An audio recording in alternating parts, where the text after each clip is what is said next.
Stephanie Gilmore, your champion of the Rip Curl W South Finals and 2022 World Champion.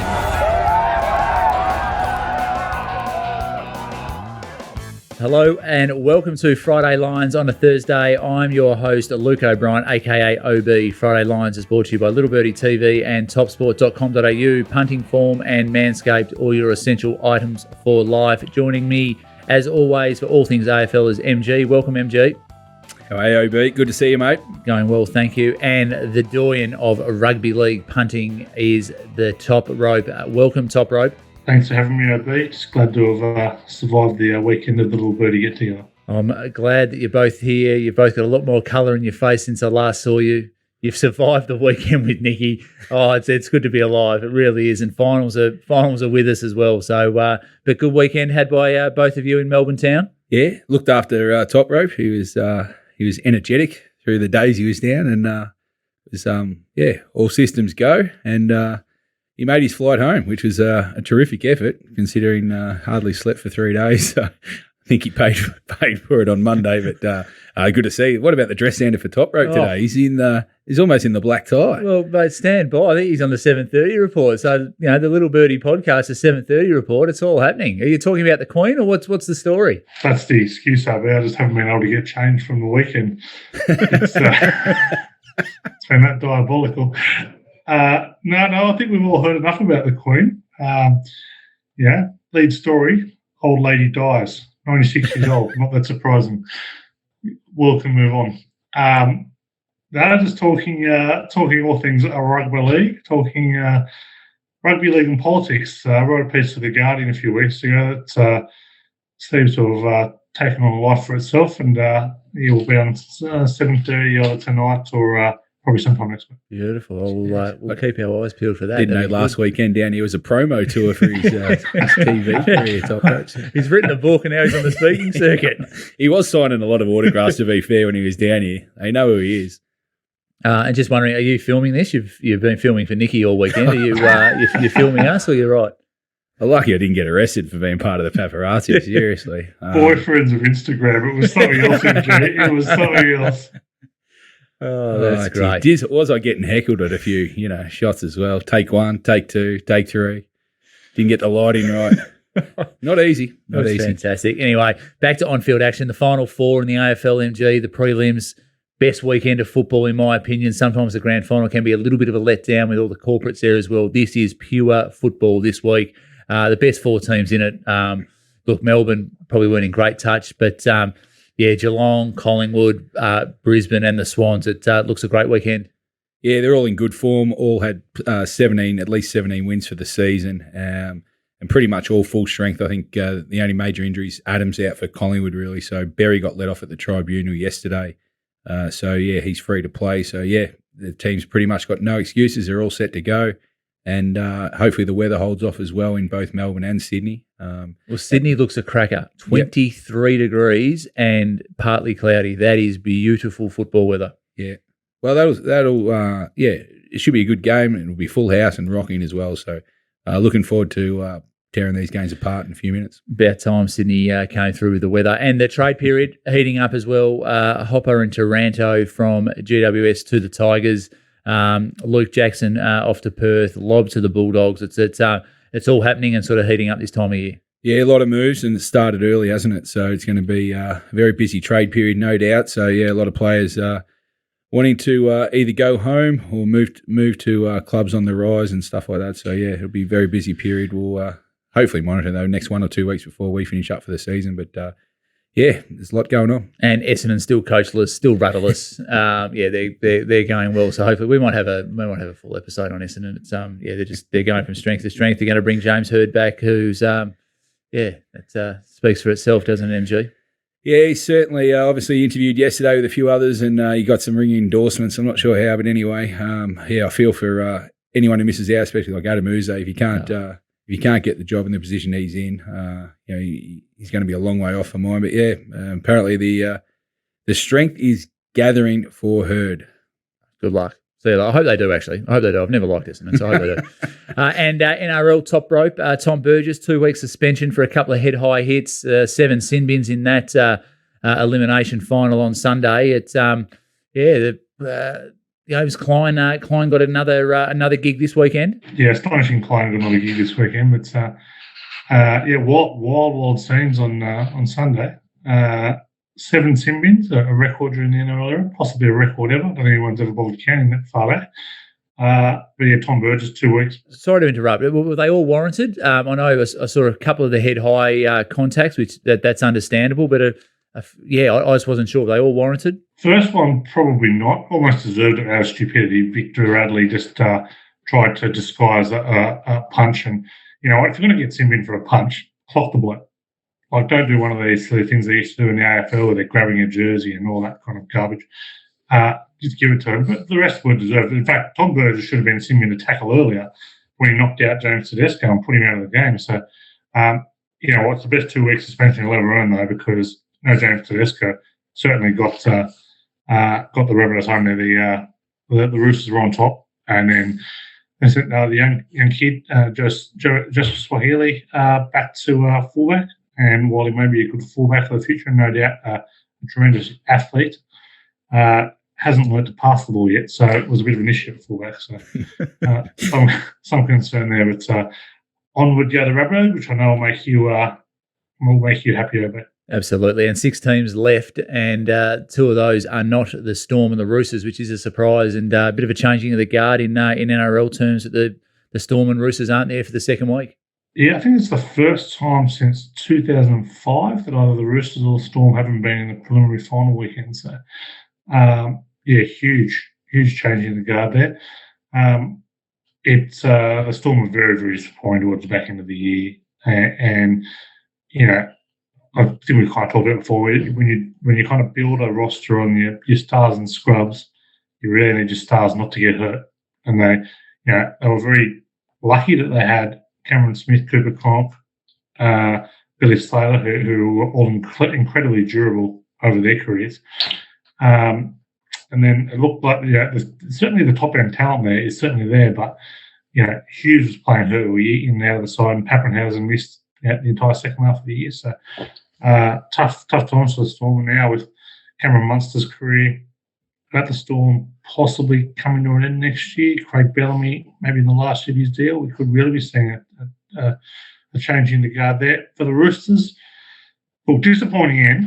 They probably threw it away because they were probably one of the former teams heading into the finals. If they play that game properly, I think they win that more often than not, the Chooks. But they got suckered into it, and well coached by the Rabbitohs, kind of luring in some of those hotheads. But they got the talent to continue on the Roosters. So I wouldn't be worried about them next year. The Storm probably a bit more of a concern. Yeah, so changing the guard in rugby league, that's for sure. As we look to the rest of the global wrap, surfing, great news for the Aussies. The new GOAT, 8-time world champion Steph Gilmore beats 5-time world champion Carissa Moore. There's no changing the guard there. 13 world titles between them.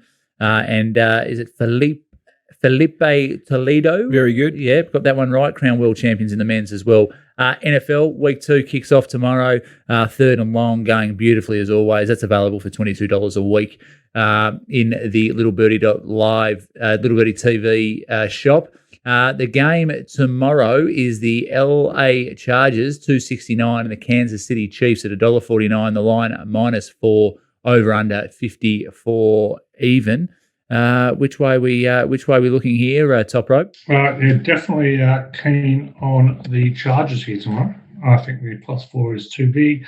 Early season divisional dogs are usually a very strong bet there. So liking the Chargers, and will be riding the points in this one. This has overs written all over it. So Chargers go well, better on the road than at home. Chiefs, very, very good, maybe a little overrated after week 1. So taking the +4 on the Chargers. And just a reminder that the betting package is available for $22 a week. Toprope has started on fire, 4 and zip.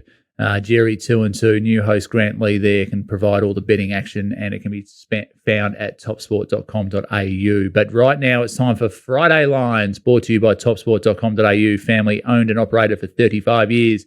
Bet with a bookie you can trust, bet with topsport.com.au. And it's the Friday night AFL encounter that kicks us off, MG. The Cats $1.28, the Brisbane Lions $3.80, the line -22.5, over under 157.5. A lot of people were probably saying, how far Geelong in this one? Which way are you leaning? I don't think it's that cut and dry. Good. Like to hear it. Listen, Geelong obviously finished on top. They got the job done against Collingwood 2 weeks ago. One little thing that worries me with Geelong, and we've seen the recent trend with these long breaks, that they'll only have one game in about 27 days, which is a bit of a concern. Also, they had a very soft run in the last 2 or 3 weeks, or last 3 weeks, I think it was, of their game. So the battle-hardened theory worries me a little, and that's what I like about Brisbane with the upside. I think Brisbane, to me, look like they're a team that's really timing their run. They got the monkey off the back with the MCG win against Melbourne last week. They were awesome in the second half.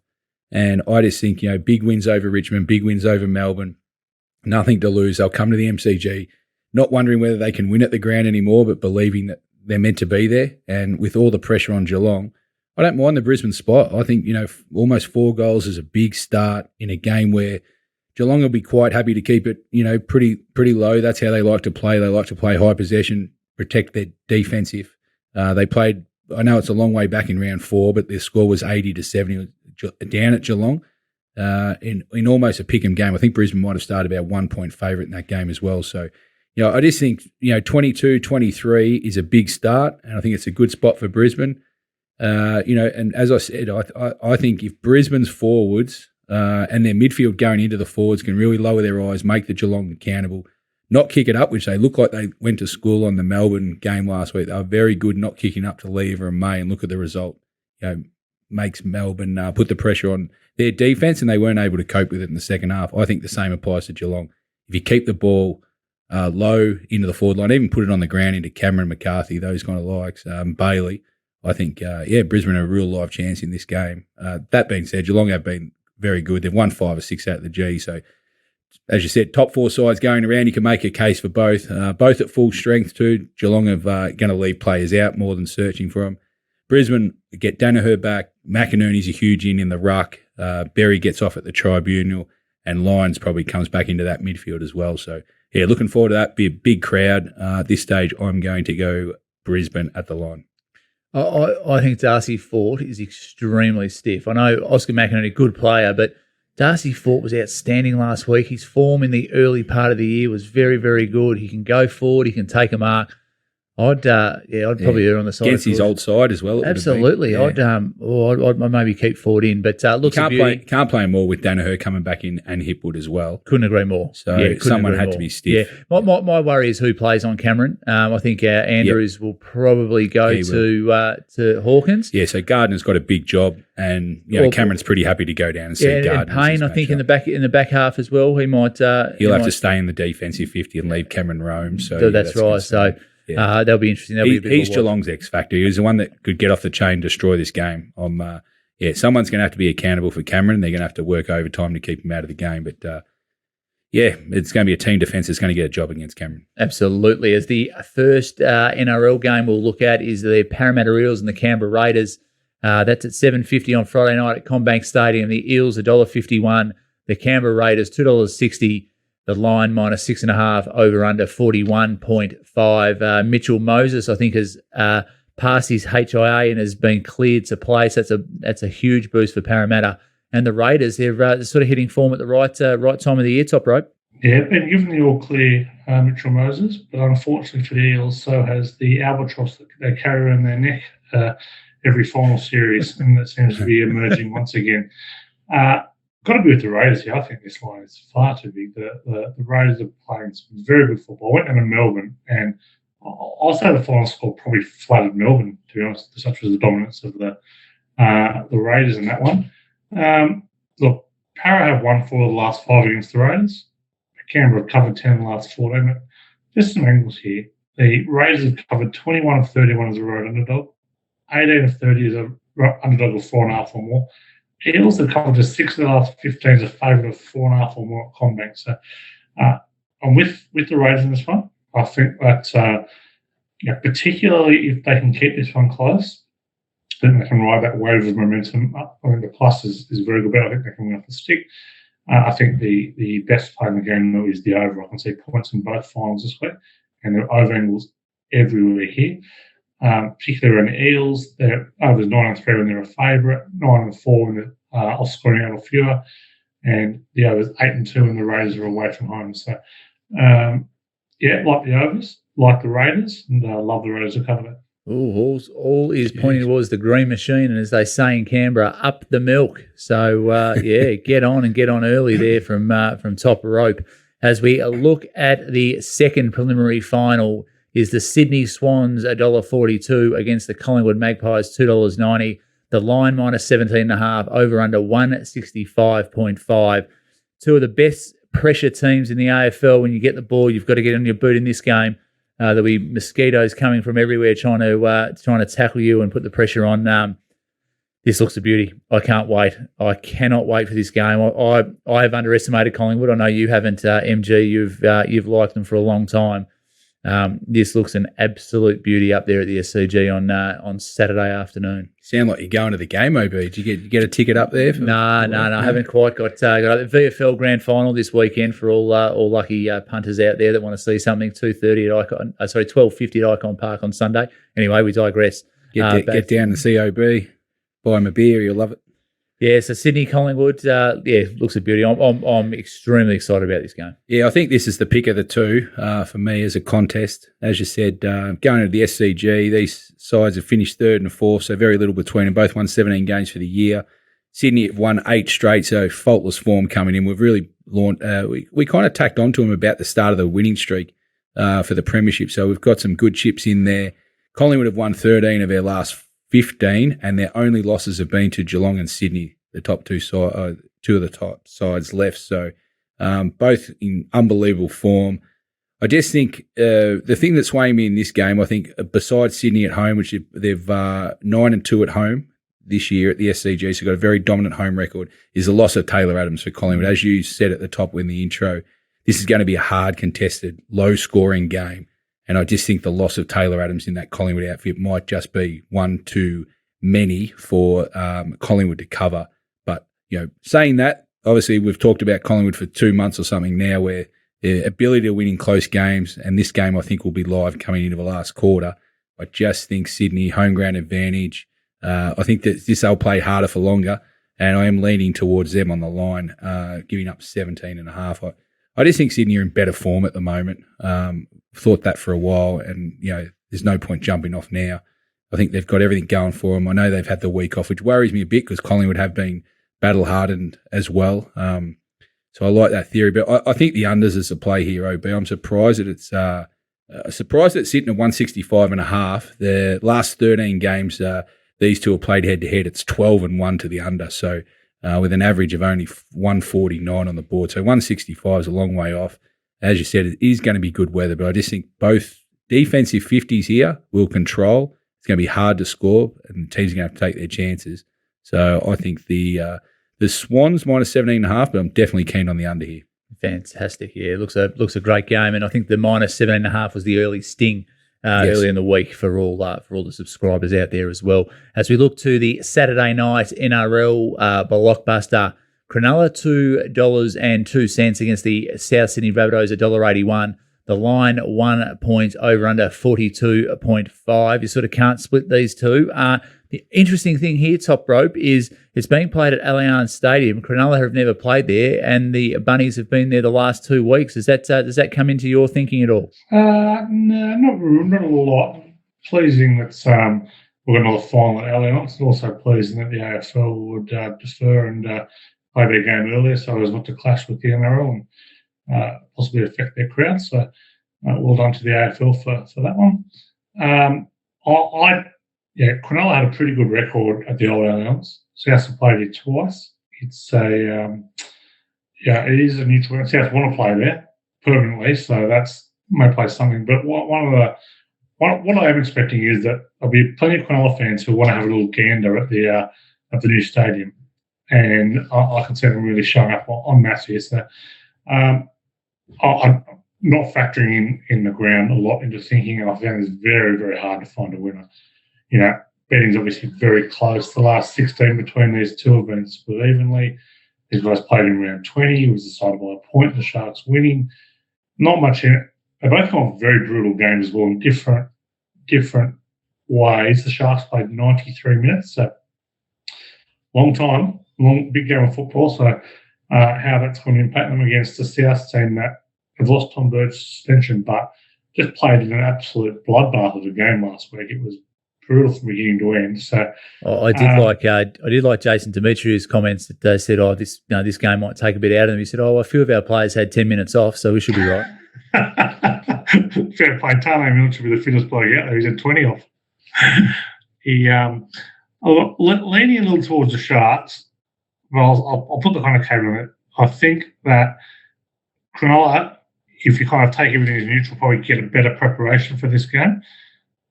I think they play South well.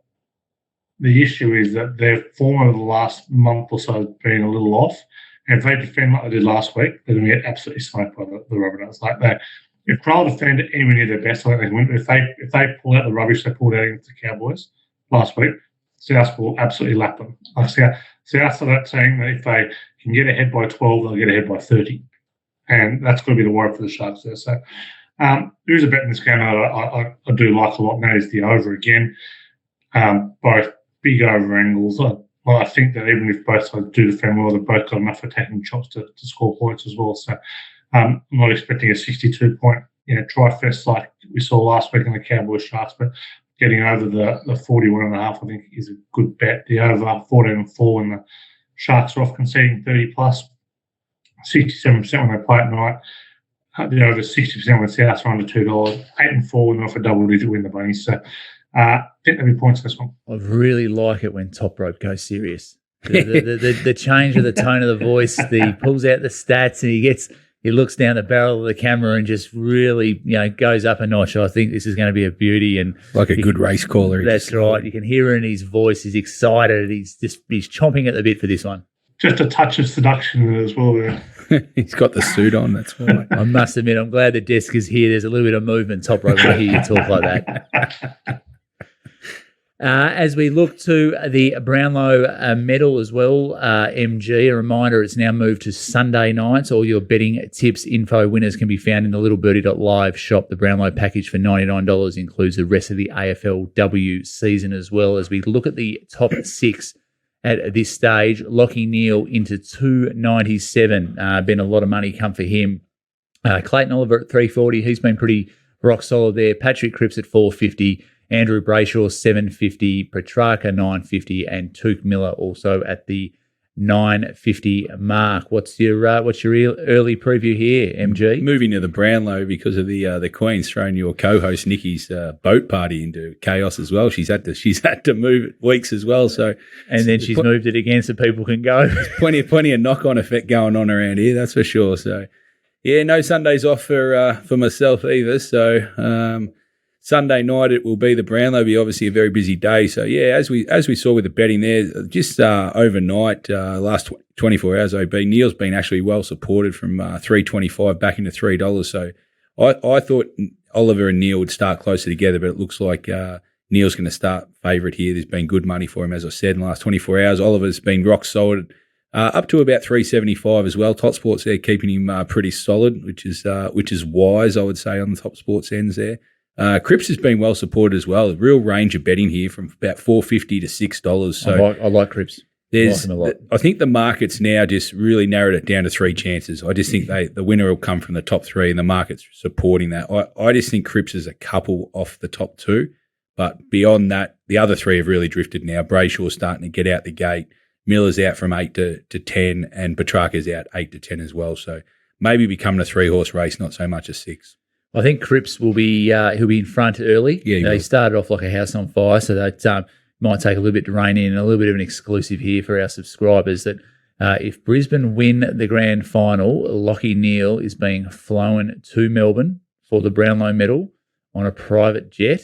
He wants to be in Melbourne for the count, and the AFL want him here as well. I'm not sure if that's... Well, he got stitched when he won it a couple of years ago in COVID. I think he actually had to hand himself the medal. Correct. So, I think Chris Fagan handed him the medal that day. He took it off the lectern or something like that. Anyway, he's they are flying him to Melbourne regardless of Brisbane Are winning. you looking after him, OB? You just ready to party with him by the sounds of it? No. I've got prior engagements on Sunday night, but he will be in town. Yeah, I think it'll be a good count. I think you're right. Cripps will probably lead early, but geez, the other two won't be too far away from him. Neil and Oliver didn't exactly start slowly either.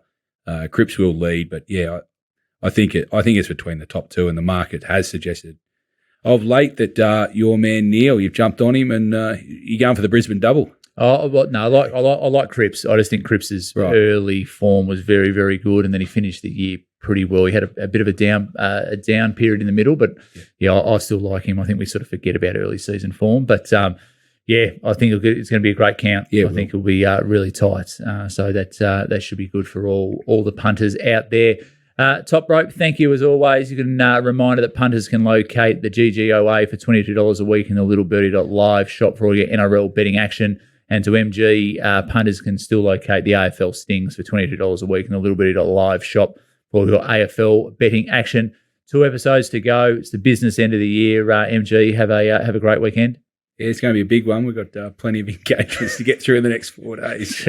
He's a busy man, very busy man, old MG. And Toprope, glad to see you've got a bit more colour in your face, and you're back in and ready to go for the finals action on the weekend. A week is a long time in sport, and a lot's happened since we last did this show, Hobie. I hope by the time we meet again next, that a lot less has happened. Have a great weekend. And that's a wrap for this week's Friday Lines. Thank you to MG and Toprope. You can follow us on YouTube, find us in the Apple Store, on Spotify, on SoundCloud, wherever you listen to all good podcasts. Follow at Little Birdie TV on Twitter and Instagram. Remember, all your footy betting action can be found at topsport.com.au. We'll be back next Friday, only 2 episodes to go. Nikki will be back on Monday for the first look with all the weekend's action and review. Punt well, punt responsibly, and have a great weekend, punters.